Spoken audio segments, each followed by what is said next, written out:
ที่มินอายบอกกินข้าวปลาอาหารตั้งแต่น้องไปแต่งงาน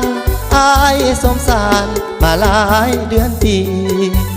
ตั้งแต่น้องเป็นเมียเขา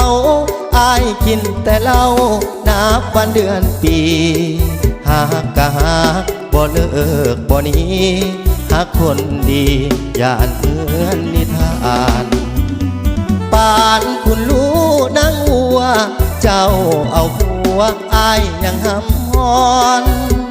คิดทอดบางส่วงบางตอนใจหำฮอนทุกวันเวลา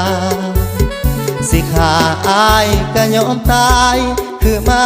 หักหลายแต่เด็กการดา